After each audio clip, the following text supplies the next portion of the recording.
Hello दोस्तों, क्या हाल है आप लोगों के। Welcome back to Dubey commerce classes और chapter dissolution of partnership firm day 6। आज एक पॉइंट और कवर करते हैं। नेक्स्ट हमारी लास्ट वीडियो होगी डिसॉल्यूशन ऑफ पार्टनरशिप फर्म की। उसमें हम कुछ स्पेसिफिक पॉइंट्स डिस्कस कर लेंगे जो प्रॉब्लम क्रिएट करते हैं, बस उसके बाद हमारा चैप्टर कंप्लीट।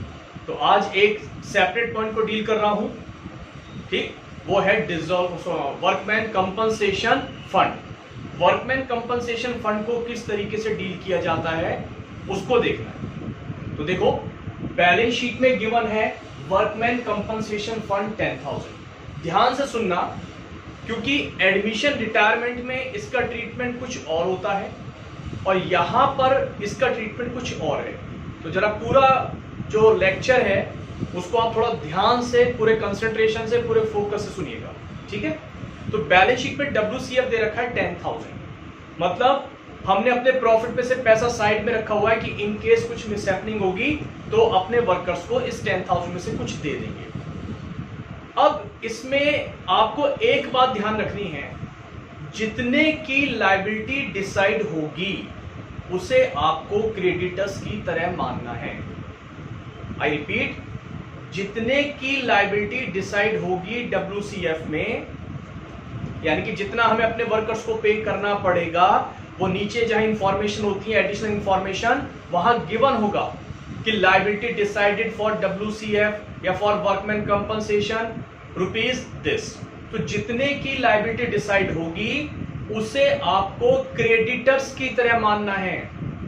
क्रेडिटर्स की तरह, क्रेडिटर्स की तरह मानने का मतलब क्या हो गया। अब आप जरा सोचो, क्रेडिटर्स को कैसे करते हो। क्रेडिटर्स को पहले हम रियलाइजेशन अकाउंट में ट्रांसफर करते हैं। बैलेंस शीट में गिवन होते हैं क्रेडिटर्स, बाय साइड में आप ट्रांसफर करते हो। और एंट्री अगर बनाने की बात करें तो creditors account debit to realisation transfer entry है। लायबिलिटी का क्रेडिट बैलेंस होता है क्रेडिटर्स का, ट्रांसफर किया, डेबिट कर दिया। चलो जी, ट्रांसफर तो कर दिया।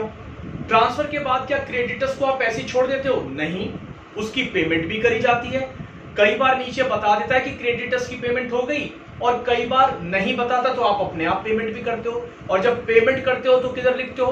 पेमेंट करना नुकसान मानते हैं, टू साइड में, टू बैंक। एंट्री की बात करें तो realisation account debit to bank. तो ये बताने का मेरा पर्पस ये था कि क्रेडिटर्स को कैसे ट्रीट करते हो।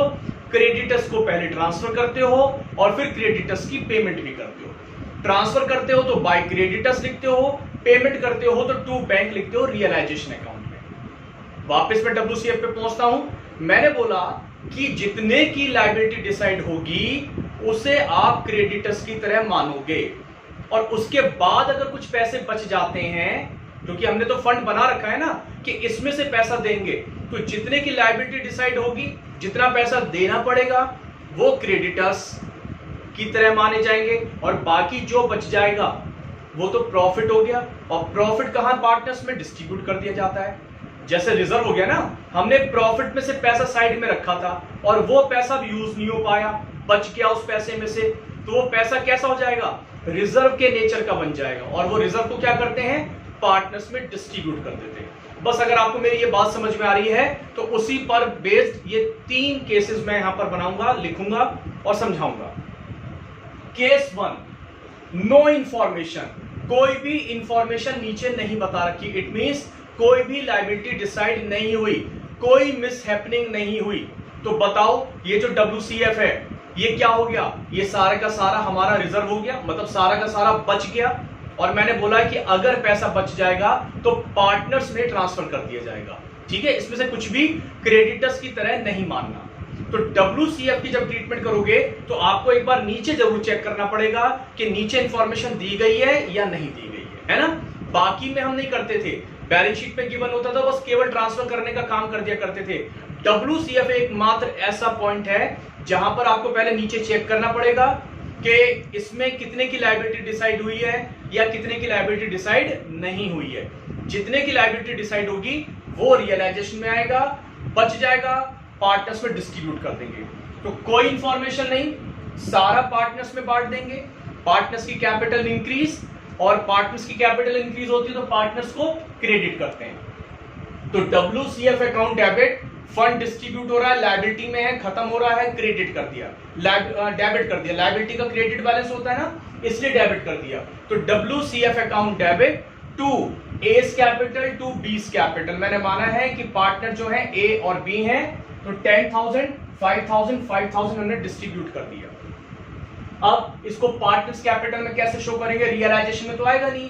पार्टनर्स कैपिटल में कैपिटल क्रेडिट है तो बाय साइड में आ गया बाय WCF 5,000 5,000। वही जैसे आप रिजर्व बांटते हो, बिल्कुल रिजर्व की तरह बांटना है, बस बात खत्म। बाय साइड में रिजर्व लिखते हो ना, तो बाय साइड में WCF लिख दिया। Case 1 complete. केस 2 देखते हैं। Liability decided ₹6,000। जितने की लायबिलिटी डिसाइड होगी उतना आप क्रेडिटर्स की तरह मानोगे, बच जाएगा पार्टनर्स में बांट देना। 10,000 का फंड है, लायबिलिटी डिसाइड हुई 6,000, तो 6,000 तो क्रेडिटर्स की तरह मानेंगे, मतलब रियलाइजेशन में ट्रांसफर भी करेंगे और पेमेंट भी करेंगे। और बाकी जो 4,000 बच गए क्या करेंगे? बोलो, जल्दी बोलो, क्या करेंगे? पार्टनर्स में डिस्ट्रीब्यूट कर देंगे। तो देखो case second, WCF account debit. जब इसको ट्रांसफर कर रहे हो, खत्म कर रहे हो, तो डेबिट करूं क्योंकि ये लायबिलिटीज में गिवन है, क्रेडिट बैलेंस है, खत्म करोगे डेबिट करोगे।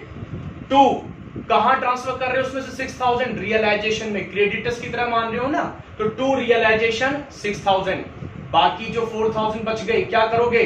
पार्टनर्स में डिस्ट्रीब्यूट करोगे। तो 2 A's capital to B's capital, 2,000 2,000 ratio given नहीं है, इसलिए इक्वली डिस्ट्रीब्यूट कर दिया। ये तो बात रही ट्रांसफर, क्रेडिटर्स की तरह माना, रियलाइजेशन ट्रांसफर कर दिया, बच गया, पार्टनर्स में ट्रांसफर कर दिया। अब क्रेडिटर्स को हम पे भी तो करेंगे, जब पे करेंगे तो नुकसान, तो realisation account debit to bank account. कितने से? क्रेडिटर्स की तरह कितने माने थे हमने? जो लायबिलिटी डिसाइड हुई थी, मींस 6,000 रुपए, तो 6,000 की पेमेंट करके दिखा दी। अकाउंट में कैसे शो करोगे? तो रियलाइजेशन अकाउंट में देखो ये लिखा हुआ है, रियलाइजेशन में पहले ट्रांसफर किया इस एंट्री के थ्रू, रियलाइजेशन क्रेडिट है तो क्रेडिट में लिखा बाय WCF, और क्रेडिटर्स को भी तो ऐसे लिखते थे, है ना? तो कैसे लिखते थे? बाय क्रेडिटर्स, तो मैंने लिख दिया बाय WCF 6,000। फिर पेमेंट करिए रियलाइजेशन टू बैंक, डेबिट है रियलाइजेशन, तो टू साइड में टू बैंक, और ये अमाउंट आ गई 6,000। क्रेडिटर्स को भी तो ऐसे ही पे करते थे, टू बैंक ब्रैकेट में क्रेडिटर्स लिख दिया करते थे, यहाँ टू बैंक ब्रैकेट में WCF लिख देना बस, ठीक है? तो ये 6,000 वाला पार्ट हमने कर लिया। और 4,000 ये जो 2,000 पार्टनर्स में डिस्ट्रीब्यूट किया है, इसे इस बार यहां पर बाय WCF के नाम से पार्टनर्स कैपिटल में 2,000 और 2,000 लिख दिया जाएगा, ठीक है? बाय WCF पार्टनर्स में 2,000। केस सेकंड भी कंप्लीट। लास्ट और थर्ड केस, इन तीन केस को करने के बाद, समझने के बाद, कोई सा भी क्वेश्चन डिसॉल्यूशन ऑफ फर्म में WCF से रिलेटेड आ जाए, गलत तो हो ही नहीं सकता, अगर समझ में बात अच्छे से आ गई है, ठीक है? Case third, liability decided ₹12,000।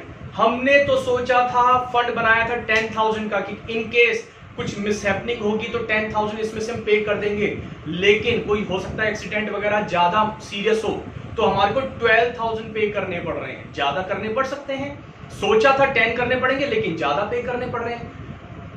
बात हुई थी जितने की लायबिलिटी डिसाइड होगी उसे आपको क्रेडिटर्स की तरह मानना है, जो बच जाएगा वो पार्टनर्स में ट्रांसफर करना है। मैं आपसे पूछूं कितना बच गया? बचने का तो सवाल ही नहीं, ज्यादा पेमेंट हो रही है, इसका मतलब इस बार कुछ नहीं बचा, तो सारा का सारा क्रेडिटर्स की तरह मानना है। तो ठीक है, क्रेडिटर्स की तरह मानना है तो क्या करना पड़ेगा? सारा का सारा आपको रियलाइजेशन में ट्रांसफर करना पड़ेगा। और जब रियलाइजेशन में ट्रांसफर करते हैं तो जर्नल एंट्री क्या बनाते हैं? WCF account debit to realisation, कितना? जो बैलेंस शीट में गिवन है 10,000, तो हमने पहले ये 10,000 रियलाइजेशन में ट्रांसफर कर दिया। रियलाइजेशन में वही ट्रांसफर होगा जो बैलेंस शीट में गिवन होता है, वहीं से तो ट्रांसफर होता है ना, तो बैलेंस शीट से हमने 10,000 ट्रांसफर कर दिया। अब पेमेंट कर रहे हैं, नीचे जब सेटलमेंट होता था तो जितने में सेटलमेंट हो रहा है, कम में हो ज्यादा में हो, हम जितना पैसा पे करते थे वो लिखा करते थे। तो ये मान लो जैसे यहां लिख दिया क्रेडिटर्स को हमने 12,000 पे कर दिए, ठीक है, कोई अनरिकॉर्डेड क्रेडिटर्स भी निकल के आ गए तो टोटल 12 की पेमेंट कर दी। तो आप कैसे लिखते थे, realisation account debit to bank account, और कितने की पेमेंट हो जाएगी क्रेडिटर्स को, 12,000 की पेमेंट हो जाएगी। जितनी पेमेंट करेगा वो पेमेंट हमने यहां कर दी। अब अगर मैं यहां पूछूं रियलाइजेशन में, तो पहले बाय WCF इस एंट्री के थ्रू रियलाइजेशन क्रेडिट है 10,000, ट्रांसफर एंट्री इस एंट्री के थ्रू जो पेमेंट हुई है रियलाइजेशन टू बैंक, तो टू बैंक अकाउंट 12,000, ये हमने WCF की पेमेंट कर दी 12,000 से, जो हमारा क्लेम बन गया होगा 12,000 की हमने वहां पर पेमेंट कर दी। तीनों केस हमारे कंप्लीट हो गए। तो कुल मिला के देखो, बात फिर बता रहा हूं क्या है कि जितने की लायबिलिटी डिसाइड होगी उतना आप क्रेडिटर्स की तरह एज्यूम करके ट्रीट कर देना, मतलब बाय में भी ट्रांसफर करना रियलाइजेशन में, और टू में पेमेंट भी करना, और कुछ बच जाता है वो पार्टनर्स को देके उनको विदा कर देना। बस इतना सा ट्रीटमेंट है, 3 केसेस हैं, इसको आप अच्छे से कर लेना। आई होप आपको ये पॉइंट, ये वीडियो आपको समझ में आया होगा। समझ में आया होगा तो लाइक करने में बिल्कुल भी श्रम मत करना, शेयर करने में श्रम मत करना, इसको प्लीज सब्सक्राइब भी वो लोग कर देना जो अभी नए हैं। ठीक है, थैंक यू, मिलते हैं नेक्स्ट वीडियो में।